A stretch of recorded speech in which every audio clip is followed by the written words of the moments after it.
Primeiro, eu queria agradecer ao presidente Eduardo Yuki, ele é economista-chefe da Panambi Capital.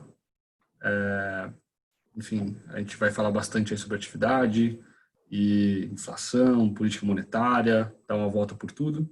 E também queria agradecer a presença aqui do Wagner, do Paulo e do Guilherme e do André aqui, que ajudaram a gente a montar. O Paulo é do nosso time de análise política e o Wagner aqui também do time de economia da XP. A gente combinou com o Yuki que ele ia começar fazendo uma fala inicial, acho que ele tem alguns slides para mostrar, e depois a gente entra num bate-papo. Tenho várias perguntas aqui, todas difíceis para fazer mais para frente. Bom, obrigado pelo convite, Vitor, Wagner, Paulo. Para mim é um prazer poder bater um papo com vocês, daí falar um pouco do nosso cenário econômico, o que a gente está olhando para frente. E eu vou aproveitar, então, vou dividir aqui alguns slides com vocês, tá, para poder ilustrar um pouco melhor a nossa cabeça, a nossa visão. Estão conseguindo ver? Tá. São só alguns slides, tá? Basicamente para sumarizar um pouco, ou resumir um pouco do que a gente está olhando. Em relação lá fora, ao cenário internacional, eu vou falar bem rapidamente do que aconteceu e o que a gente está olhando para frente, né? Porque o olhar para frente implica entender o que aconteceu. Tá? Então, quando a gente olha o primeiro semestre desse ano lá fora, no mundo, a gente vê um mundo com quedas de PIB no segundo trimestre muito fortes, né, nos Estados Unidos, na zona do euro, fruto aí do isolamento, né, os PMIs manufaturados caindo fortemente, indicando uma queda muito forte da produção industrial, e o PIB mundial caindo forte no primeiro semestre, especificamente no segundo trimestre. Tá? Mas vamos olhar para frente. Tá? Quando a gente olha para frente, a gente observa as economias saindo do isolamento, né, ou diminuindo o isolamento já desde o comecinho de abril. Esse indicador é o deslocamento para o trabalho da Google, né, em relação à normalidade. Então, notem que, por exemplo, a Espanha, no comecinho de abril, cerca de 75% das pessoas deixaram de ir ao trabalho na Espanha, e agora esse indicador está mais próximo de 30%. Ou seja, de lá para cá, algumas pessoas, né, várias pessoas voltaram ao trabalho, o que significa voltar a produzir e gerar na margem um pouco mais de PIB. Isso tem acontecido nos países europeus, na Espanha, na Itália, na França, na Alemanha e até nos Estados Unidos. Ou seja, as pessoas estão voltando ao trabalho. Eu acho que isso ajuda a entender aquele payroll, ou a criação de emprego nos Estados Unidos no mês de maio, vindo bem diferente das expectativas de mercado. Ou seja, mostrando já um crescimento no trabalho nos Estados Unidos. Além disso, eu acho que é importante a gente nunca esquecer que esses países estão fazendo estímulos substanciais. Tá? No caso americano, o estímulo fiscal deve ficar em torno de 12,5% do PIB. O déficit fiscal americano desse ano deve se aproximar de 20% do PIB, o que só é compatível com o período da Segunda Guerra Mundial. Então, de fato, a economia americana, o governo americano está fazendo um esforço de guerra para tentar minimizar os impactos do coronavírus sobre a economia. E na Europa, o principal destaque tem sido os governos dando garantia de empréstimos, o que ajuda também a dar um colchãozinho para o mercado de crédito e, consequentemente, para a atividade. E a gente não pode esquecer que os bancos centrais também estão agindo através de medidas de liquidez e com juros baixos. Tudo isso para dizer o seguinte: o que a gente está vendo para o mundo é uma atividade que colapsou, que caiu muito forte no primeiro semestre, mas que está começando a dar sinais de recuperação. Nesse ambiente, nós projetamos PIB americano para esse ano de menos 4,5%. Nós sabemos que estamos aí um pouco acima do consenso. A zona do euro deve sofrer um pouco mais, tá? Basicamente porque o estímulo fiscal, que gera gasto público, gera transferência de renda, lá tem sido menor. Então, nós projetamos um PIB da zona do euro caindo em torno de 9%, e a China subindo nesse ano cerca de 2,5%. O impacto lá foi rápido, a China caiu rápido, mas também voltou rápido. Tá? Então, só para falar de China um pouquinho, a rapidez com que houve a queda da atividade na China foi muito rápida, ela foi intensa, e ela também voltou também muito rápido. O que chama a nossa atenção na China é o tipo de estímulo que o governo está fazendo. Tá? O governo vem estimulando especificamente o setor de infraestrutura. E por isso que a demanda por aço lá não teve uma queda abrupta, as importações de minério de ferro também não tiveram uma queda abrupta, e aí o estoque de minério de ferro nos portos chineses, ao invés de subir, caiu um pouco na margem, sinalizando toda essa demanda por minério, e também, de alguma forma, uma demanda que a gente tem visto na China, uma demanda forte por alimentação, para produtos agrícolas. Entrando em Brasil, A nossa percepção também ela é menos pessimista do que o consenso, vamos dizer assim. Então, acho que é difícil falar de um cenário otimista, que estamos otimistas, mas estamos menos pessimistas do que os números que a gente tem visto por aí. Tá? Quando começou a crise, a primeira coisa que a gente pensou é como que a gente faz para mensurar dia após dia quantas pessoas estão ficando em casa, quantas pessoas estão consumindo, quantas pessoas estão produzindo. E aí nós procuramos vários indicadores que nos dessem uma indicação de mobilidade social. Um deles que eu apresento para vocês, no gráfico da esquerda, é o indicador da In-Loco. Tá? Ele pega a movimentação de telefone celular dia após dia. Né? Então a gente observa que o isolamento social ele explodiu, né? Ele subiu muito forte no final de março, na segunda quinzena de março, chegou a 54%, e desde então as pessoas vêm se locomovendo mais, vêm saindo do isolamento de forma voluntária. E nessa semana, esse indicador está em torno de 40%. Mas eu acho que seria equivocado da minha parte falar que 40% das pessoas estão em casa sem fazer nada. Né? Todos nós aqui estamos, vocês estão em casa, isso não significa que vocês não estão produzindo. Tá? E aí o que eu fiz? Um outro ponto também importante é o seguinte, esse indicador, ele começava, mesmo antes do isolamento, em torno de 28%. Tá? Ou seja, era normal que uma parte dos telefones celulares não se locomovessem ao longo do dia. Então, o que eu fiz foi uma reparametrização desse indicador no gráfico da direita. Então, o isolamento social adicional ou efetivo, ele chegou num pico de 26% e agora está em torno de 13%. Ou seja, metade das pessoas que se isolaram no final de março já voltaram a se locomover dia após dia. Mas a gente pensou o seguinte, ok, se locomover não significa necessariamente consumir e nem produzir, porque eu posso ter ido andar na rua. Né? Então, a gente foi procurar dados que mostrassem que essas pessoas se locomovendo voltam a consumir um pouquinho mais. E nós procuramos dados da GetNet, né, que é do Santander, procuramos dados da Cielo, procuramos dados da Alelo, e eu trouxe para vocês o dado da Cielo. Tá? Os três dizem mais ou menos a mesma história. Quando a gente olha o nível do faturamento do varejo, ele despencou, ele caiu 52% até a terceira semana de março, e desde então, o nível do faturamento do comércio começou a voltar.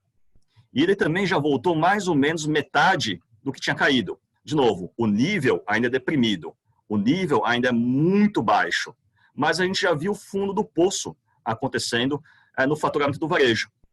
E quando a gente abre por setores, a gente nota claramente o setor de serviços mais largado, né, vamos dizer assim, porque são serviços para as famílias, restaurantes, cinema, que estão fechados. Tá? Por outro lado, a gente observa o setor de bens duráveis voltando a subir, já desde o final de março, com um destaque bem interessante, tá? Destaque para material de construção civil. Tá? E não é o material que a empreiteira está comprando, é o material que as pessoas estão consumindo. Né? Um tijolinho a mais, uma tinta a mais, e isso está ajudando a voltar o faturamento do setor de bens duráveis. E o setor de bens não duráveis, ele teve lá uma volatilidade alta e está mais ou menos no mesmo patamar anterior. Então, não teve nenhuma queda abrupta significativa. Então, a gente vê as pessoas se locomovendo mais, a gente olha as pessoas voltando a consumir um pouquinho mais, né? Apesar do nível ainda ser bem inferior ao pré-crise. E a gente se perguntou, bom, se as pessoas estão consumindo mais, alguém tem que produzir. Né? Não cai do céu o produto que eu consumo. E o primeiro dado que a gente foi olhar é o deslocamento para o trabalho da Google, né? Igual que a gente viu lá para os Estados Unidos, para a zona do euro e assim por diante.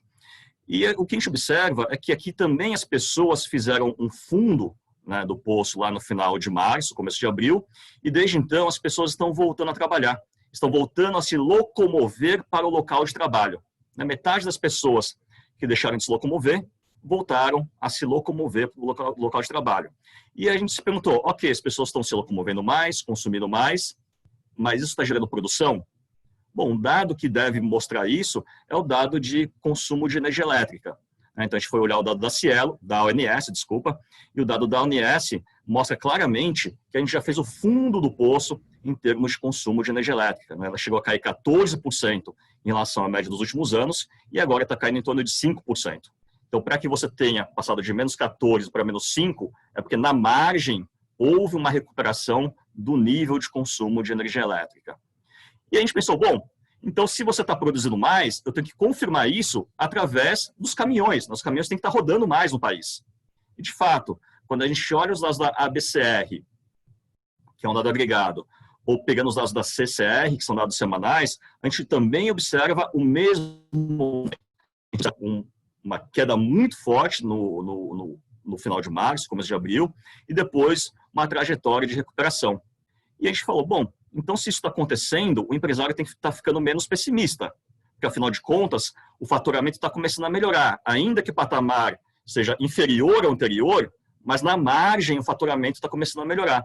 E é o que o dado da GV mostrou nessa semana, né? Uma volta aí de 60% da confiança do empresário. Tá? De novo, ainda é um patamar ao nível deprimido, mas as coisas estão começando a melhorar. Tá? Uma atividade começando a melhorar, com estímulo monetário que a gente nunca viu. Tá? Então, a gente, além da taxa Selic já ter caído para 2,25, o que implica uma taxa de juros real ex ante negativa, né? A gente tem visto também as medidas de liquidez do Banco Central sendo capazes também de colocar muita moeda ou muitos recursos monetários na economia. Tá? Não estou dizendo, com o gráfico da direita, que as vendas de varejo vão bombar. Eu só estou dizendo que o Banco Central está colocando um colchão importante de liquidez. Tá? A gente não pode menosprezar isso. Além disso, eu acho que o mais importante de todo o cenário é a gente não pode menosprezar o auxílio fiscal, o estímulo fiscal. Pelas nossas contas, o que o governo anunciou até agora foi quase 10% do PIB. Com a extensão do auxílio emergencial por mais 2 ou 3 meses, essa conta deve chegar próxima de 11% do PIB, mas a gente sabe que tem muita coisa lá que não é estímulo efetivo para a atividade econômica. Por exemplo, se o governo me antecipa um benefício que eu ia ganhar em dezembro, lá em dezembro eu não vou ganhar. Então, consequentemente, isso não é um estímulo para a atividade do ano. Então, a gente for olhar linha a linha, item a item do que o governo anunciou.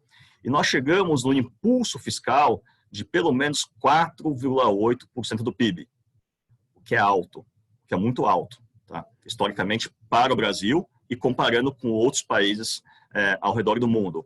Então, quando a gente põe tudo isso na conta, a gente está falando de um PIB no segundo trimestre que deve ter caído em torno de 10%, os nossos trackings estão dando uma queda de PIB de 10% no segundo tri, e só o carrego estatístico dessa recuperação dos dados que a gente já está olhando, já joga o nosso PIB do terceiro trimestre para pelo menos uma alta de 5,8%. Ou seja, com tudo isso na conta, a gente está falando de um PIB desse ano caindo em torno de 4,5%. Tá? Por isso que eu falei que a gente não está com um cenário otimista, né? Porque falar de desemprego, falar de queda de PIB não é otimista, mas nós estamos com um cenário menos pessimista do que a gente tem escutado de colegas, tá, no mercado.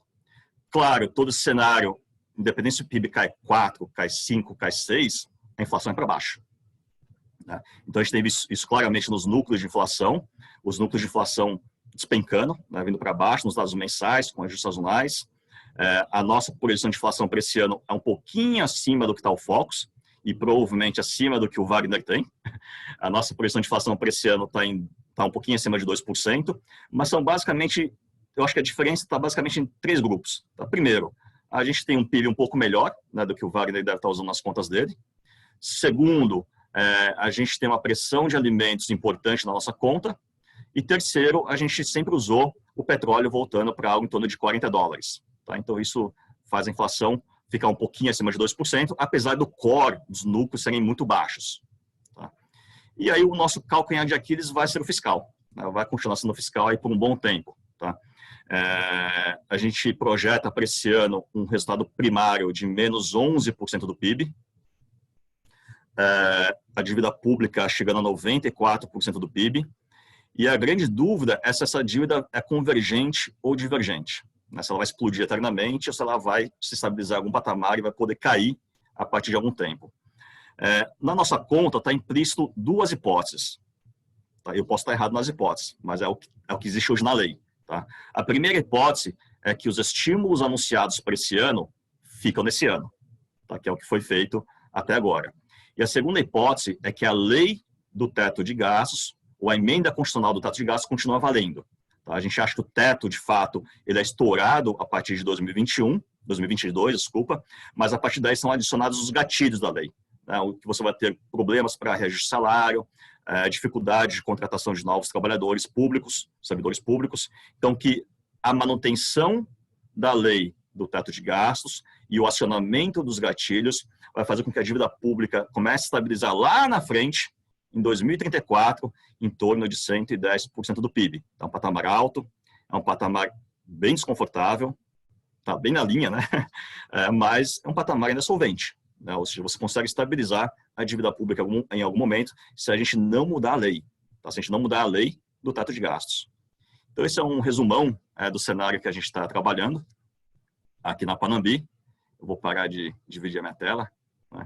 E aí estou aberto a perguntas, discordâncias. Bom, primeiro, obrigado. Entrou o Richard Peck aqui, deixa eu fazer a nominata aqui da XP. Mas obrigado por ter conectado também.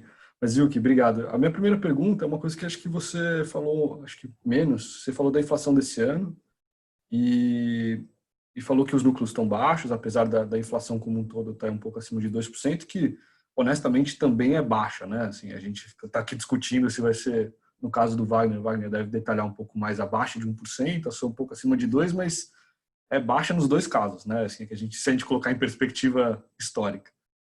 Mas acho que você falou pouco sobre a inflação para frente, olhando para 21, e política monetária. A minha dúvida, então, é essa. O que você tem de inflação nesse cenário aí para 2021? E aí eu coloco uma dúvida também já de fiscal. É o seguinte, você já assume que o teto vai estourar. Você acha que isso gera algum tipo de risco para a inflação para frente? Esse PIB mais otimista gera algum tipo de risco de inflação pensando em 2021? E o que significa para a política monetária, se o seu modelo de Banco Central com essas hipóteses permitem algum corte adicional ou o que já foi dado já está compatível com o que está dando no seu modelo? Legal. Bom, a nossa projeção de inflação para o ano que vem, ela é um pouquinho acima de 3%, tá? Vou chamar 3,1%, 3%. A gente entende que o hiato ele vai continuar negativo, assim, o nível da atividade só vai voltar ao que era antes no final do ano que vem, né? Então você já tinha um hiato negativo, o hiato vai ficar mais negativo, pelo menos até o final do ano que vem. Então a gente não vê pressão de núcleos de inflação vindo nesse horizonte de tempo, tá?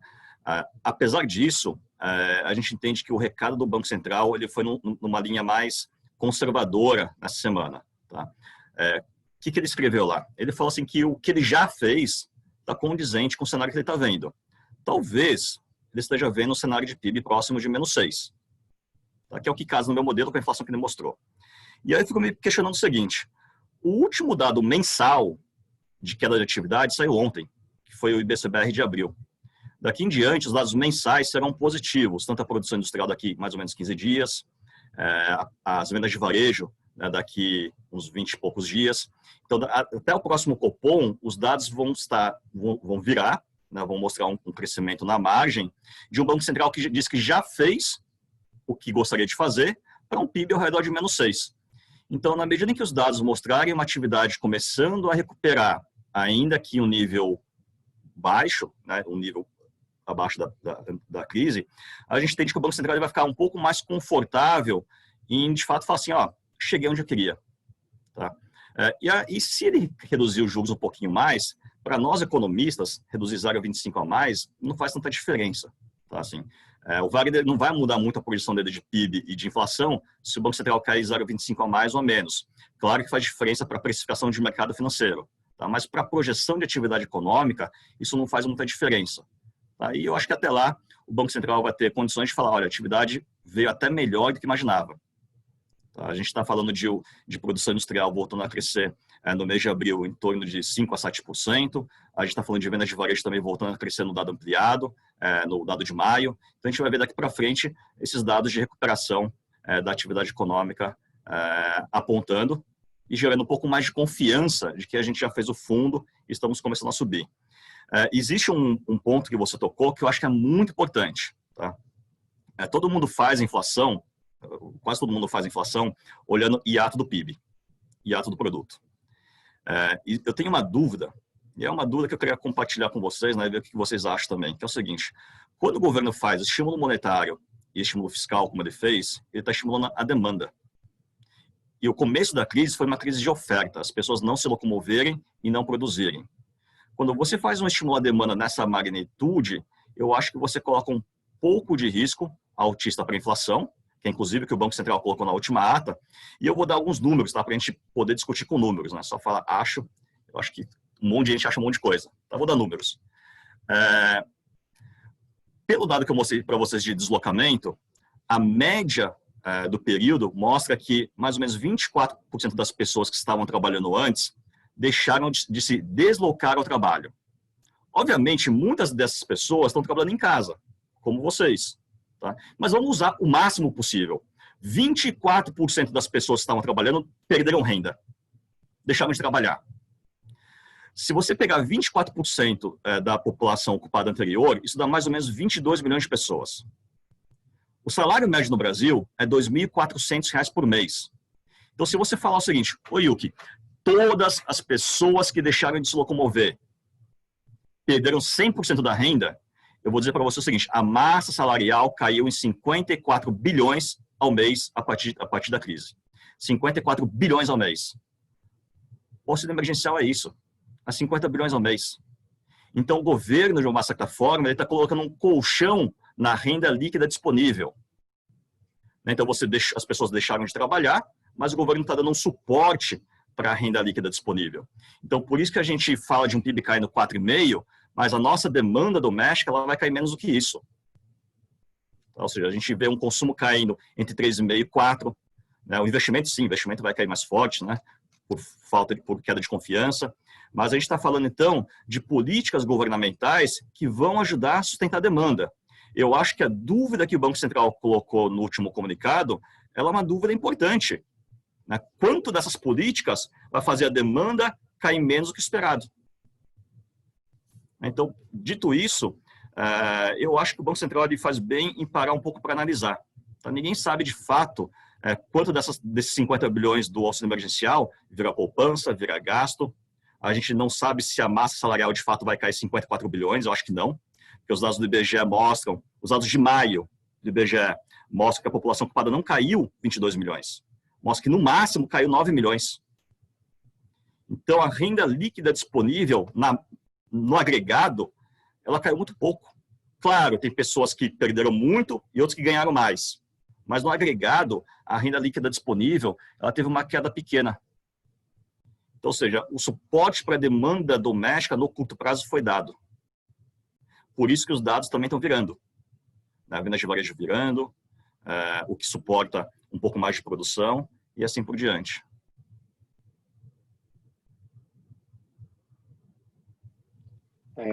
Ótima apresentação, Yuki. Sempre muito assertivo. Antes, eu queria só voltar um pouquinho, eu queria falar, não deixar passar o cenário externo. Você passou um pouquinho mais rápido. Eu só queria começar.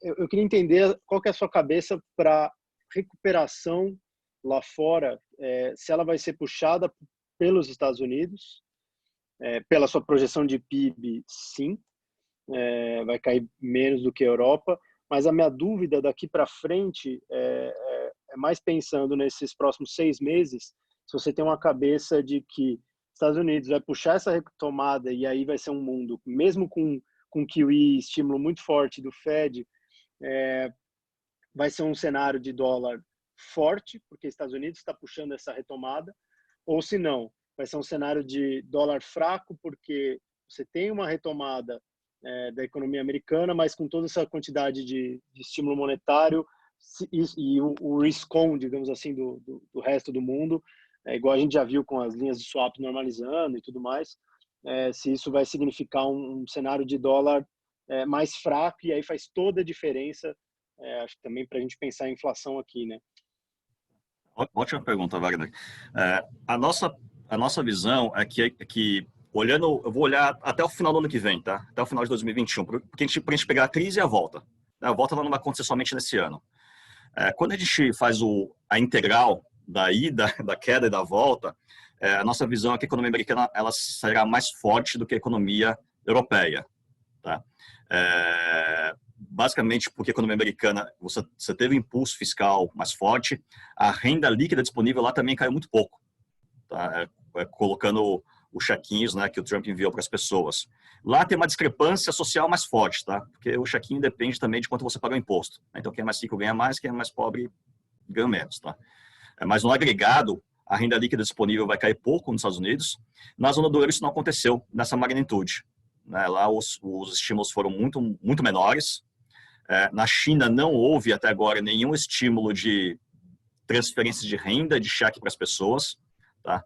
Então na China o que aconteceu foi que você parou a produção e aí o governo disse, né, orientou as pessoas a voltarem ao trabalho, todo mundo voltou ao trabalho, tá? Então são 3 casos diferentes. Tá? Então, eu acho que o caso americano já era uma economia mais forte, ela vai sair mais forte dessa crise, porque ela pôde ela pôde colocar mais colchão, né, sobre o setor privado. A zona do euro, eu acho que ela vai sair mais fraca em relação à economia americana, mas eu só vou pedir uma atenção para um dado, tá? Porque por algum momento, o que eu falei, as pessoas vão achar que pode não se concretizar. A queda da economia da zona do euro no segundo trimestre, ela foi muito mais forte do que a economia americana. O isolamento na Europa foi muito mais forte. Tá? Mas a Europa, como mostrei na França, na Espanha, na Itália, eles estão voltando muito mais rápido. Então, o PIB do segundo trimestre da zona do euro vai ser muito pior que o americano, mas a variação do PIB do terceiro trimestre na zona do euro vai ser maior do que a americana. Tá? Mas olhando o net como net, os Estados Unidos vai sair mais forte do que a zona do euro como um todo. Tá? E na China, a gente sabe que o governo chinês tem os botõezinhos, né, tem a capacidade de controlar um pouco melhor a direção da sua atividade econômica, né, com seus estímulos de infraestrutura, estímulo fiscal, estímulo monetário, e ele está fazendo isso. Né? Quando a gente olha os dados do setor de infraestrutura subindo forte, quando a gente olha os dados de vendas de escavadeira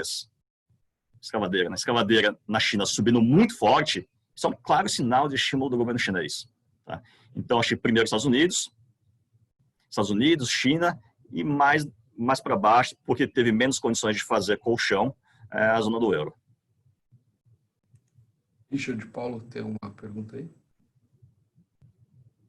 Não? Bom, então eu tenho. Então vai aí, manda bala. Vai na linha do fiscal também. Bom, vai você. A gente tem visto, pelo menos lá em Brasília, uma conversa grande, né, sobre a tentativa deles, enfim, dos deputados e senadores esticarem um pouquinho mais, né, os auxílios emergenciais todos que estão aí. Minha dúvida é se, enfim, o quanto você acha que isso afetaria, como é que você acha que seria uma reação? Enfim, vocês disseram, né, olhando para frente é muito mais importante do que propriamente esse ano, mas como é que reagiria o mercado enfim, a esse risco político de esticar auxílio, de começar a empurrar um pouco? Se não entrar em 2021, fica tudo bem? Ou atacando o fiscal desse ano passa a ser um problema também? Obrigado pela sua pergunta. O nosso cenário base, ele já inclui a hipótese porque ainda não saiu o resultado oficial do governo, né? Mas a hipótese de que o auxílio emergencial será estendido por mais 3 meses. Tá? Não no valor de R$600, mas a gente decidiu colocar por hipótese o valor de R$400. O governo vai mandar um valor para o Congresso, talvez mude, fique um pouquinho acima disso, e a gente decidiu por hipótese colocar 3 meses de R$400, o que também é muito forte. Tá? O que a gente não colocou no cenário, isso é um risco para o fiscal, é uma extensão permanente de tudo isso. Tá? Por que a gente não colocou? Primeiro, porque a gente não vê o espaço no orçamento para fazer isso. Não existe espaço no orçamento para você fazer isso eternamente. Tá? Para fazer isso, a gente vai ter que mudar outra lei, e uma delas é o teto de gasto. Tá? Eu não acho que o Congresso, neste momento, está disposto a mudar o teto de gasto. Acho que vocês sabem melhor, muito melhor, têm a impressão muito melhor do que eu. Tá? Oi, Paulo, seu microfone estava travado. Tá bom. Não, mas acho que é isso. Acho que existe a pressão, mas acho que existem as travas lá que continuam agindo, né, para não deixar uma coisa descambar completamente. Eu acho que eu concordo com você. Aí tem um ponto importante. Eu acho que esse é o ponto mais delicado, né, de tudo que a gente está conversando. Ele é extremamente incerto, mas eu sempre acredito que, em última instância, assim, se houver o risco de algum descontrole mais forte, isso tende a gerar uma desvalorização cambial, e eu tendo a acreditar que os nossos parlamentares são um pouco sensíveis a isso. né, para evitar que deem o passo além do que deveria ser dado. Vou seguir na linha do fiscal, vou tentar fazer, eu tinha uma pergunta, eu vou tentar juntar com as duas que estão no chat aqui já. Então, vou fazer duas perguntas em uma. A primeira é, a gente só está conseguindo fazer essa conta de ficar relativamente estável, no seu caso ainda até sobe um pouco, a dívida PIB até quase 110, se eu vi certo ali no gráfico,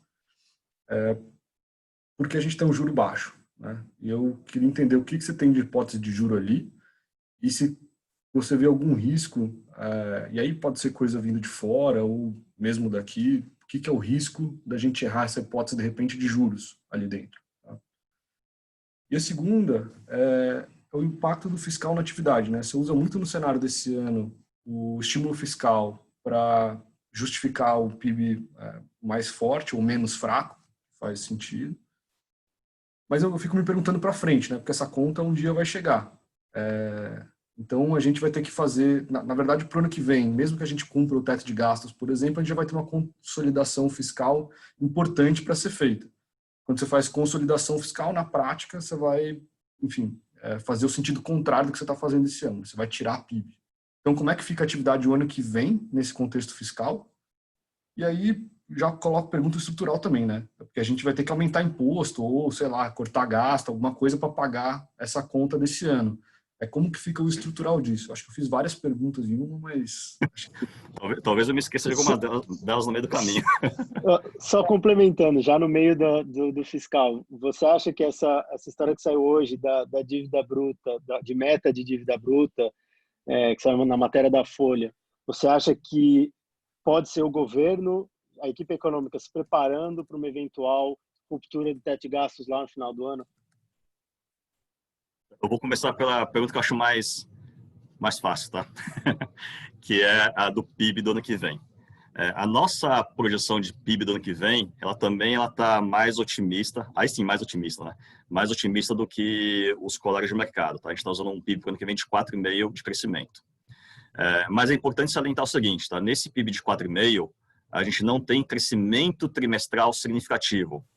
Pelo contrário, a gente tem até uma variação negativa no segundo trimestre do ano que vem, que é quando você vai retirando uma parte dos estímulos que você foi colocando na economia. Tá? O crescimento que a gente tem para o ano que vem, ele é basicamente, diz assim, carrego estatístico da volta da economia no segundo semestre desse ano. Tá? Ou o que eu quero dizer com isso? É que se você fosse juntar tudo, no 2020, 2021 numa bola só, aparentemente a economia como um todo ela não vai ter nem caído 4,5%, como um todo, e nem ano que vem, de fato, teria subido 4,5%. Né? A gente está falando assim, numa integral, ou numa análise mais marginal, a gente está falando de uma economia nesse ano que tende a cair, tende a voltar a recuperar no segundo semestre, por esses estímulos que a gente está discutindo, e é isso gerando um carrego estatístico muito forte para o ano que vem. Tá? Lembrando que a gente está, uma outra hipótese que a gente está usando é que o isolamento social, que já vem diminuindo, ele continue diminuindo bem gradualmente até o final do ano. Tá? E aí, naturalmente, as pessoas voltam a trabalhar gradualmente, isso vai gerando um pouco mais de atividade ao longo do segundo semestre. Tá? Então, o PIB do ano que vem, a gente não tem nenhuma variação trimestral grande, o que ele é basicamente carrego estatístico, tá? Do que vai acontecer no segundo semestre desse ano. Já esqueci suas outras perguntas, Vitor. Eu quero saber o que tem de hipótese de juros naquela trajetória de fiscal e o que você vê de risco para que essa hipótese, vamos ver, seja ela qual for, o que você vê de risco para ela? Bom, o que a gente está usando de juros de longo prazo é um juros real em torno de 3%, tá? 2,5% com 3%. Não acho que seja muito fora disso, né? Talvez um pouco mais, um pouco menos, mas olhando o mundo, eu não consigo ver um juros muito fora disso, real. E eu acho que a gente tem uma parte lá que é bastante conservadora, que é o PIB potencial. A gente acredita que o PIB potencial do Brasil ele tá rodando ao redor de 1,5%. Tá? Então, a gente coloca um PIB potencial lá para frente, até 2050, né, quando a gente faz projeção, de 1,5%. Tá? Então, o que eu acho que é uma hipótese que é mais conservadora do que alguns colegas têm no mercado. Tá? E por isso que a dívida pública ela ainda volta a subir, mesmo com o primário melhorando nos próximos anos. Tá? Wagner, E esqueci da sua pergunta. a da dívida, a história que saiu de meta limite para dívida bruta, se isso já não pode ser alguma ideia do governo já, da equipe econômica tentando se preparar para uma eventual ruptura do teto de gastos. Que hoje na minha opinião, acho que o maior risco para o teto de gastos pode acontecer lá no final do ano, se a gente chegar com a taxa de desemprego, sei lá, em 15, 16, 17%, e aí os parlamentares preocupados, inclusive com toda dificuldade política, enfim, não vai ser um cenário fácil, até porque a gente não conseguiu fazer a curva de casos ir lá para baixo, né? A gente está ali brincando nesse mesmo patamar. Então, eu vejo um risco de a gente chegar no final do ano com muitas preocupações e aí o Congresso tentar, de alguma forma, romper o teto de gastos e a equipe econômica já vai falar, tudo bem, tirou o teto de gastos, tirou não, né?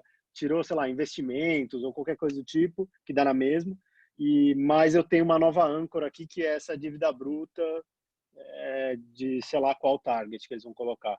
Eu fiquei pensando nisso hoje, com essa notícia que saiu, né? Que é uma coisa que a gente, sei lá, o Mansueto já falou disso lá atrás, não é novo, mas aparecer agora eu achei estranho. Essa discussão ela não é legal, né? Porque a gente já tem uma lei, uma emenda da Constituição bem clara, que é o teto de gastos. Eu acho que esse tipo de discussão ela não é proveitosa hoje em dia, tá? Mesmo porque o que vai fazer a dívida pública parar de subir lá na frente são os gatilhos do teto. Não é o teto em si. O teto vai ser estourado.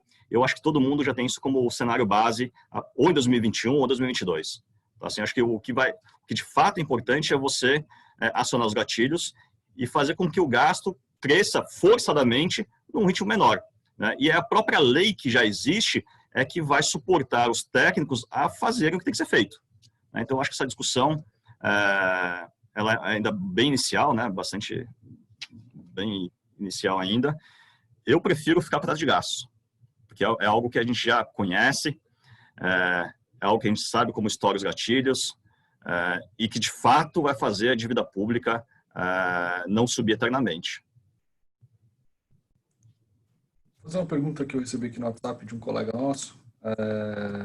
Eu quero saber se o juro chegando ao um lower bound abrasileirado aqui, não é um zero lower bound, né? Um lower bound abrasileirado, se não seria o caso do BC usar forward guidance e tentar, enfim, de repente mexer na curva mais para frente, alguma coisa assim, seria um mecanismo interessante para ser usado. Esse é um ponto muito legal. Eu acho que o Banco Central poderia usar o relatório de inflação para fazer isso, tá? Por quê? O que eu imagino? Assim, eu imagino que, de fato, a gente está próximo do que seria o lower bound, né? O nosso juros não pode ter um prêmio negativo em relação ao americano, né? Então, ou seja, a gente tem que ter, no mínimo, um juros que seja próximo do nosso CDS, mais alguma expectativa de variação cambial. A nossa expectativa de variação cambial nunca é zero, né? Pelo diferencial de meta de inflação. Então, a gente, de fato, está próximo do lower bound.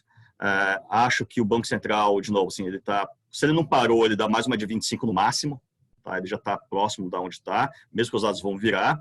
E eu acho que ele pode usar o relatório de inflação ou a ata da semana que vem para dizer o seguinte: olha, pessoal, eu não estou pensando em cortar mais, mas também não vou aumentar por um bom tempo. E não preciso, né? Porque a inflação desse ano é baixa, a inflação do ano que vem minha e a do Wagner é baixa, a do Banco Central também é abaixo da meta. Então, eu acho assim, pessoal, eu não vou abaixar mais, mas também não vou aumentar por um bom tempo, né? Eu acho que essa é uma atitude bem proveitosa que o Banco Central pode ter no seu relatório de inflação agora no final desse mês. Passando para a inflação, acho que o ano que vem a nossa projeção está bem parecida mesmo, 3,2 eu tenho, mas com preços administrados muito fortes. Então, a grande diferença, com certeza, que a gente tem eu tenho uma gasolina ainda baixa esse ano, assim, baixa, caindo 6%, né, mas eu considero, eu estou colocando o forward da curva lá, eu coloco que de agosto para frente fica meio flat, não tem mais alta, com câmbio aí em 5,5. Só que no ano que vem eu tenho uma porrada em gasolina, eu tenho tipo 7% de alta, tenho passagem aérea explodindo, enfim, aquelas coisas, os detalhezinhos, mas o núcleo de inflação lá embaixo. Então, minha cabeça, a nossa cabeça do time de economia é bem parecida, assim.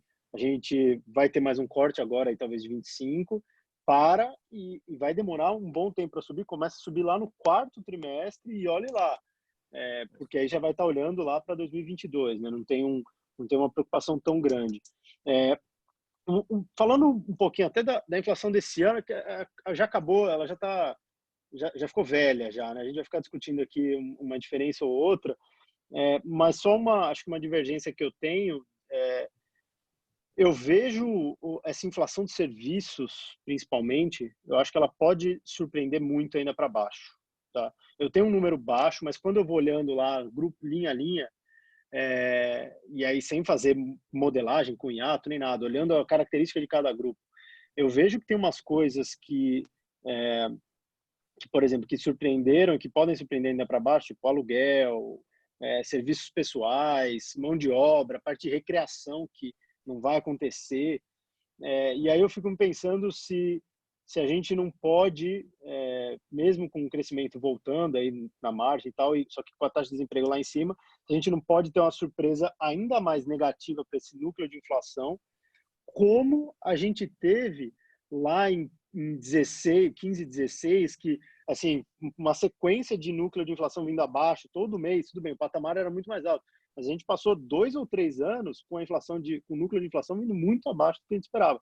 Então, a minha dúvida, na verdade, e aí isso teria impacto relevante dado a inércia desse grupo, né, teria um impacto relevante também para a inflação do ano que vem. Eu tô expondo até não só abaixo do que eu tenho mesmo, do que é um número já, acho que em linha com o mercado até. Não sei o que você acha disso. Você tem serviço? Tô pensando que o agregado está 1%, acho, 1 e pouco. Acho que é isso. Já te falo. Tô abrindo aqui, já te falo. A gente não tem uma inflação de serviço diferente, tá? Assim, eu acho que a nossa diferença é aquilo que eu falei, alimentação, combustível e um pouco da atividade. Eu não sei exatamente qual preço de petróleo você está usando. A gente está usando o preço de $40, né? Mais a desvalorização cambial que aconteceu, que dá uma variação positiva para a gasolina, na nossa visão, então, combustível. Então você tem gasolina no ano, você tem positiva no IPCA. Isso. Então a diferença inteira está aí. Tá aí. A diferença toda deve estar aí. Porque serviços eu tenho aqui, é isso mesmo, 1,1. É isso aí. E a gente está falando também de alimentação mais forte também aqui na Panambi também, né? Algumas coisas me chamam a atenção, tá? Acho que você tocou corretamente nos pontos, no risco baixista da inflação. Eu só vou contrabalancear um pouquinho falando de um ou outro risco altista, tá? Só para contrabalancear um pouco. Não estou discordando dos seus pontos positivos. Claro. Acho que tem um risco altista que demanda. Assim, a gente viu no final do ano passado toda aquela crise de carnes, né? Gerando inflação de carnes. E o que tem me chamado a atenção mais na ponta é que a demanda chinesa por proteína continua forte e o preço do bezerro no Brasil voltou a aumentar bem, né? Então, existe hoje uma discrepância muito forte entre o preço do bezerro e o preço da carne que está sendo vendida para a gente, tá? Então, acho que aí tem uma pressão altista também possível para vir pela frente. Trigo também é um ponto importante, né? Que também tem tido uma pressão muito forte lá fora, especialmente cotado em real. E então o que a gente está vendo para frente sim, é uma atividade voltando com algumas commodities que subiram de preço, né, voltaram a subir de preço, podendo contrabalancear um pouco desses riscos baixistas para a inflação cheia. Para o núcleo, eu concordo com você, né, vai ser um núcleo baixo. Tá? Se o PIB cai 4, cai 5, cai 6, o núcleo vai ser baixo. Agora sim, eu acho que tem alguns pontos aí, mais de choques de oferta, que são importantes, que podem contrabalancear um pouco esses pontos na inflação do ano que vem. Eu concordo. Eu acho que a nossa diferença... Eu tenho alimentos altos. Eu também tenho essa visão da carne. Bom, desde lá atrás eu achava que carne esse ano ia subir 10%, né? No começo, no final do ano, eu achava que carne no IPCA ia ser mais de 10%, né? E enquanto aqueles 2 primeiros meses já estavam lá em, sei lá, em -7%, -8%. E eu tenho realmente uma pressão lá no segundo. Eu acho que a nossa diferença deve estar talvez ali em bens duráveis, que eu tenho um call muito específico de automóveis, que acho que não sei se vale entrar aqui para discutir, mas é uma coisa bem específica que eu acho que automóveis usados, o preço tem que despencar com as locadoras, com os pátios cheios, eles estão pagando para os Ubers não devolverem os carros. Então, assim, eu acho que essa oferta toda de carro, de automóveis usados, ela vai segurar bem o preço. E aí acho que a nossa diferença mesmo deve estar na gasolina, porque eu tenho eu tenho uma volta agora, mas depois do segundo semestre eu só coloco a curva de gasolina. Quanto que eu esqueci de perguntar ou escapou? Quanto que você tem de câmbio para esse ano e para o próximo? Então, o câmbio é uma boa discussão também. Acho que a gente tem ainda algum tempo para discutir. Eu vou então contar uma história do câmbio, tá? Para contar a história do que aqui na Panambi a gente foi vendo de câmbio desde o ano passado. No começo do fundo, a gente olhava as contas externas e falava o seguinte: as contas externas estão desequilibradas, né? Por quê? Eu gosto de separar as contas externas em dois grandes grupos. Tá? Você, como economista, vai falar, que está faltando coisa aí. Mas vamos separar em dois grandes grupos. Tá? Um grande grupo que é a conta corrente, né, que todo mundo conhece, tem importação, exportação, pagamento de juros, lucro de dividendos. A conta corrente. O outro eu separei como ingresso de capitais, que é o FDI, né, investimento direto, investimento em portfólio, bolsa, renda fixa e empréstimos. Tá? Ou seja, então, em tese, o déficit de conta corrente ele tem que ser financiado pelo ingresso de capitais. Isso, de uma certa forma, quando você faz essa histórica, eles vão se batendo. Eles vão se batendo ao longo do tempo. O que a gente estava percebendo, o que veio acontecendo desde 2017, é uma discrepância muito forte desses números. Né? Então, a conta corrente, que chegou a ter um déficit, se não me engano, só de 0,7% do PIB em 2017, no começo desse ano, acumulado 12 meses, ele chegou a ter um déficit de 3,1% do PIB. Se você olhava o dado na margem, fazia o ajuste sazonal, via que o déficit estava vindo para 4% do PIB na margem. Então, o déficit estava abrindo. E eu tenho que financiar esse déficit com capital. Só que o capital não estava acelerando. Na verdade, o ingresso de capitais dessas linhas que eu somei estava diminuindo. Pela incerteza do nosso crescimento econômico, pelo ambiente político também, né? O ambiente político, pelo próprio desaquecimento mundial que já estava acontecendo com a guerra comercial entre os Estados Unidos e a China, enfim, e com juros baixos. Né? Então, tudo isso estava fazendo essa nossa conta de ingresso de capitais chegar próximo de 1% do PIB no começo desse ano. Então, a gente falava assim, a conta não vai fechar. Como que eu financio um déficit de conta corrente de 3% do PIB com ingresso de capitais menor? Ora, e aí, eu acho que dá para entender por que o fluxo cambial foi tão ruim. O fluxo cambial do ano passado foi, se não me engano, 45 bilhões negativo. Nos primeiros 4 meses desse ano, o fluxo cambial também foi muito ruim. Né? E aí, quem dá saída nesse momento é o Banco Central vendendo reservas. Tanto é que se você somar tudo o que aconteceu de janeiro de 2019 até o último dado, o fluxo cambial negativo de 55 bilhões acumulado, ele é muito próximo do que o Banco Central vendeu de reservas. Se não me engano, foi 54 bilhões de dólares. Tá? Então, foi muito parecido. E a gente fala assim, bom, dá para o Banco Central vender reservas por 1 ano? Dá. Por 2 anos? Dá. Por 10 anos? Não dá. Então, como a demanda e a oferta precisam se ajustar através de variação de preço, né, equilíbrio de mercado, a gente passou, então, no começo do ano a falar, o câmbio está errado, o câmbio precisa desvalorizar. E a gente fala o seguinte, qual que é esse patamar de câmbio? É um patamar de câmbio próximo de 4,80. Né? Então, o real estava lá em 4, a gente fala tem que ir para 4,80. E aí, no meio do caminho, veio a crise do coronavírus no mundo, né? Reduzindo ainda mais a entrada de capital no Brasil. Na verdade, ficou negativo, né? Ao longo do mês de abril, março e abril. Então, reduzindo a entrada de capital. E a gente fala assim, bom, agora, com essa pior da entrada de capital, ele amplificou o nosso cenário de desvalorização cambial. O câmbio chegou lá a 5,85 e a gente falou assim, bom, qual que é a conta corrente com câmbio de 5,85? Qual que são as contas externas com câmbio de 5,85? E a gente falou assim, bom, 5,85 eu não preciso, porque eu não preciso ter superávit de conta corrente. É só ter um déficit pequeno. O ingresso de capitais é pequeno, então tem que ter um déficit de conta corrente pequeno. E a gente chegou num câmbio de 5,30, tá? Neste momento, para ajustar as contas externas. Então, a gente acredita que um câmbio de 5,30 é um câmbio que vai fazer o déficit da conta corrente no ano que vem ficar próximo de 1% do PIB, que eu acho que é financiável por uma entrada de capitais, nessas 3 linhas que eu somei, em torno de 1% do PIB.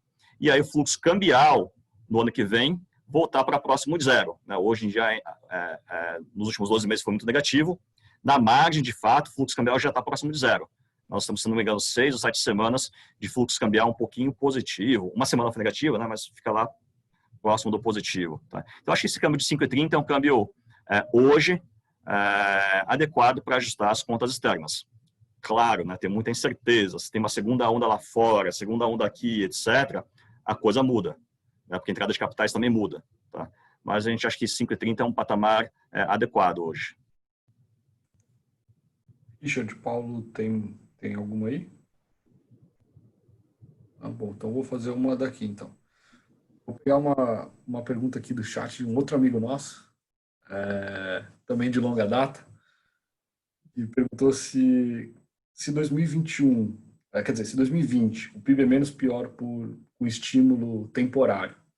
2021 a gente não cresce, porque, quer dizer, não cresce ali no trimestre a trimestre, cresce por carry. O BC não deveria cortar mais, dado que tem espaço na inflação, apesar, aí já é adendo meu, apesar daqueles riscos que você citou inicialmente? Eu acho que o Banco Central, eu acho que o custo de um erro de política monetária é muito alto no Brasil. Tá? Eu acho que a gente tem outros mecanismos para tentar estimular um pouco a atividade, mesmo porque, de novo, como economista, se o Banco Central cortar mais uma de 25, ou uma mais além de 25, não vai fazer diferença para as nossas projeções de PIB. Ninguém aqui vai botar o PIB a 10 por causa disso. Ou vai aumentar substancialmente a projeção de PIB por causa disso.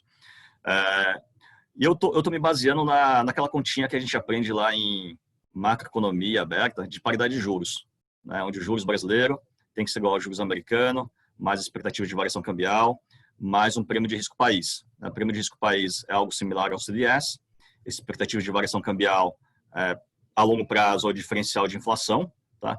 E quando eu faço essa conta, eu não consigo ver um juros ficando muito abaixo do que a gente já está. Tá? Se os juros ficar muito abaixo disso, aí eu vou ter que refazer as minhas contas externas, de ingresso de capital. E aí meu câmbio não vai ser 5,30. Meu câmbio vai ser um patamar mais desvalorizado. Tá? E eu acho que isso também pode gerar algumas distorções de mercado, tá? Para investimentos. Então, acho que é muito, nesse momento, o Banco Central tem várias escolhas. Né? Ele tem a escolha lá do QI, né, que ele já falou, ele tem a escolha do Forward Guidance, que você perguntou, e a escolha da Selic. Dado que a Selic já está em 2,25, eu acho que usar o Forward Guidance agora é uma política mais adequada, com maior custo, com maior ganho, maior benefício em relação ao custo. Tá? Porque você sempre vai ter que olhar o custo-benefício de cada política. Tá? Eu acho que hoje você sinalizar que você não vai precisar aumentar juros por muito tempo, fazer a curva fletar um pouquinho, eu acho que você tem um ganho muito maior do que dar uma de 25 a mais ou menos. Eu aproveito aqui para perguntar, então, acho que é meio complementar. Se a gente não cresce ano que vem, eu queria tentar entender o que está no balanço do seu PIB do ano que vem, porque se a gente não cresce o ano que vem, com os juros onde está, dizer que o nosso juro estrutural está mais baixo do que a gente imaginava, pelo menos nesse curto prazo, e por isso a gente não cresce, ou é o efeito, a soma das coisas, né? Mas o efeito do fiscal voltando ano que vem de alguma maneira que tira a PIB. Assim, minha pergunta é, em 2022, quando passar o efeito do fiscal, a gente vai ter aquele ajuste estrutural que a gente está vendo nos últimos anos, vai tirar um pouquinho de PIB, mas nada muito grande. Em 2022, a gente consegue crescer se o juro ficar, sei lá, parado no ano que vem? Isso é um ponto importante, sim. Deixa eu refazer, então, uma frase que eu falei de forma inadequada, tá? Não é que a gente não tem nenhum crescimento trimestral no ano que vem. O que a gente tem é um crescimento trimestral baixo no primeiro trimestre, negativo no segundo tri, e aí depois bem baixo no segundo semestre. Tá? E grande parte do PIB foi o carrego estatístico desse ano para o ano que vem. Tá? Então, algum crescimento trimestral tem, por isso que a gente acha que o nível da atividade no final do ano que vem volta para o nível da atividade do final do ano passado. Tá? Então, demora 2 anos para você voltar ao nível. O que está implícito nessa nossa variação trimestral amena, fraca, né? Um crescimento muito baixo trimestralmente, é justamente a reversão da política fiscal. E aí, uma vez que você para de ter essa retração da política fiscal sobre o consumo das famílias, você volta a ter um crescimento um pouquinho melhor a partir de 2022. Mas a gente também não está falando de nada exorbitante. Tá? Como eu falei, nosso PIB potencial é 1,5%. Então, a gente está falando de um crescimento em 2022 próximo de 1,5% a 2%. Tá? Então, a gente está falando assim, de um crescimento melhor nesse ano, do que o que a gente vê no Focus, baseado pelos estímulos fiscais. No ano que vem, o PIB como um todo vai ser forte pelo carrego estatístico, então variações trimestrais mais comedidas ao longo do ano que vem, e aí a atividade voltando para uma normalidade de crescimento entre 1,5% e 2%. Mas aí o hiato não fecha? Então, aí depende do que você está colocando como potencial, né? Assim, a gente achava que o potencial antes da crise não estava tão aberto assim, tá? Porque a gente sempre usou o PIB potencial entre 1% e 1,5%. Ok. Eu acho que a gente tem um problema de mensuração de PIB potencial, né? Porque alguém pode achar que é 2,5%, 3%, outro acha que é 1%. Eu sempre tendi a acreditar que o PIB potencial do Brasil é menor pelas nossas fraquezas, né? Em relação à quantidade de capital, taxa de investimento baixa, produtividade também baixa em relação aos outros países, né? A gente sabe das nossas diferenças de educação em relação aos outros países do mundo, né? E a gente já passou pelo bônus demográfico, né? Então, acho que o PIB potencial, de fato, é um PIB baixo, infelizmente. Dá tempo ainda, Vitinho? Ou mais uma, e a gente acaba. Bom, não sei se o Richard e Paulo, vocês querem fazer alguma coisa? Não? Eu queria, pelo seu cenário, e acho que é o cenário base de todo mundo, ninguém tem que a gente tenha uma segunda onda ou qualquer coisa do tipo aqui no Brasil ou lá fora, né? Tem essa recuperação gradual.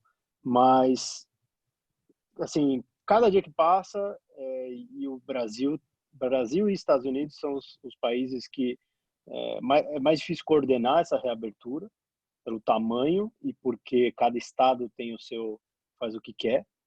E eu estou vendo de novo várias matérias no Brasil, algumas cidades hoje acabou de sair, sei lá, Minas Gerais pode fechar de novo, e eu estou começando a dar um peso mais relevante no problema que isso pode ser para a gente, tá? E para os Estados Unidos também, tá? Para os Estados Unidos também. Eu queria entender o quanto que você acha, o quanto você está preocupado com isso, ou se eu que estou muito pessimista, com receio disso. Não é meu cenário base que a gente volta a fechar, mas eu estou começando a ficar bem preocupado com isso e eu não sei até onde a gente vai conseguir controlar isso, essa abertura. Preocupação a gente também tem, porque é uma incerteza forte, né? A gente nunca passou por isso, né? É algo desconhecido. Eu tendo a acreditar que nos Estados Unidos e Brasil, Europa e Ásia, eles fizeram o controle estão tentando fazer o controle da pandemia de formas diferentes, tá? Quando a gente olha os países asiáticos, apareceu um caso na China, você já fecha a cidade, faz tudo e para a transmissão lá. Mas são medidas assim drásticas, fortes, contundentes agora. Na Europa, eles começaram olhando os casos, demoraram um pouquinho para fechar as cidades, aí quando fecharam, foi tudo, né? Tanto é que 70% dos espanhóis ficaram em casa. Assim, é muito forte. E quando eu olho os dados de mobilidade, eu percebo uma diferença em relação ao que o Brasil e os Estados Unidos estão fazendo em relação aos outros países, né? Aqui a gente está olhando, a gente está tentando fazer a curva ficar mais achatada, mas se ela fica mais achatada, ela fica por mais tempo. Não é que nem na Europa, que ela explodiu e volta rápido. Na China, explode um dia e volta no dia seguinte. Aqui a gente está fazendo uma curva mais achatada, menor, o pico, mas que dure mais tempo. Tá? E aí, se esse é o caso nosso, se é isso que a gente está fazendo em termos de política governamental, eu acho que a gente tem que olhar também, então, o número de leitos de UTI, o número de leitos nos hospitais, assim por diante. Tá? Eu acho que o risco de uma segunda onda, ele existe, obviamente. Estou reconhecendo aqui não sou epidemiologista, não sou nada disso. Ele existe, mas acho que tem um ponto importante. Tá? Quando a gente olha os leitos de UTIs em São Paulo, por exemplo, nós estamos hoje, se não me engano, com 40% dos leitos ociosos, né? Então, eu acho que o governo ele está falando o seguinte: bom, enquanto você tiver alguma ociosidade nos leitos, eu vou testar um pouquinho. Testa um pouquinho, que eu acho que é o que alguns estados americanos também fizeram, né? Eu vou testando conforme eu vou abrindo novos leitos de UTI. Tá? E aí você demora mais para contornar a crise, né? Você fica com ondinhas, vai e volta, com ondinhas, mas você não para toda a economia de uma vez. Acho que são decisões governamentais diferentes, na minha percepção. Tá? E aí, consequentemente, o risco vai ficar. E você acha que politicamente a gente conseguiria fechar de novo as grandes cidades, São Paulo, Rio? E aí vale essa para o Paulinho também. Vou deixar o Paulinho responder antes, tá? Vocês estão falando tanto de usar dados, né? O Vitor tem bons dados aí das pesquisas recentes que a gente fez. Assim, inicialmente a população aprovou muito, né, Vitor, a determinação dos governadores de fechar e tudo mais, mas é um apoio decrescente, né? A gente capturou nas últimas pesquisas. Assim, evidentemente, na pesquisa não explica, a gente não consegue perguntar por que a pessoa está deixando de aprovar o governador, mas a sensação que dá é que vai chegando a um cansaço mesmo disso, né? Então, mesmo antes da gente tomar as medidas de reabertura, os dados que o Yuki mostrou aí revelam que as pessoas foram deixando de exercitar o isolamento social e tudo mais. Acho que até pode ter medidas novamente, a gente viu alguns lugares, né, indo e voltando, a capital mesmo, depois daquele primeiro anúncio, né, que dava a sensação de que o anúncio de fato ia ser uma coisa mais ampla, acabou recuando um pouquinho, mas as taxas continuam, então me parece que cada vez mais vai ser difícil, né, que o poder público consiga impor alguma coisa. A gente conversou há um tempo, desculpa me estender, com o secretário de saúde aqui de São Paulo, e uma coisa que ele disse que foi bastante interessante é que é difícil você decretar um lockdown numa cidade grande como São Paulo, porque primeiro você não tem, assim, a cidade não tem poder de polícia, né? Você precisaria contar ou com força federal ou com força do Estado para exercitar isso. Essa briga política que a gente tem impede de alguma maneira que a gente tenha uma ação maior. E é difícil, cara, você iria para uma medida extrema de passar a precisar prender gente de fato na rua, então acho que mesmo o poder público tem um pouco de resistência, né, de avançar nessa direção. Então, não sei, exercitar um pouco de futurologia, mas parece difícil imaginar um retorno muito grande. Não sei se o Yuki concorda, a níveis anteriores do isolamento. A gente tem visto isso, né? Desde o começo, as pessoas saíram do isolamento voluntariamente. Né? Assim, tá tudo fechado, não pode sair na rua. Não, mas o isolamento mostrava que as pessoas estavam andando na rua, nas ruas, que as pessoas estavam voltando ao trabalho. Né? Então, eu tendo a concordar com você, de que é difícil, no sistema que a gente utiliza aqui no Brasil, no Ocidente, né, você voltar a fechar tudo de uma vez. E eu acho que a gente vai conviver com isso. A gente vai conviver enquanto a capacidade dos hospitais estiverem adequadas, a gente vai convivendo com isso sem parar a economia toda de uma vez. Sim, eu concordo. Acho que é por aí mesmo. Só com isso, acho que a gente já está aqui, estourou a nossa hora regulamentar, a gente já está aqui no fim dos...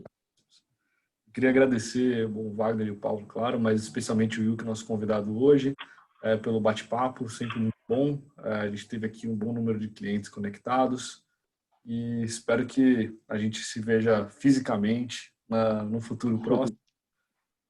Mas muito obrigado de novo, Yuki.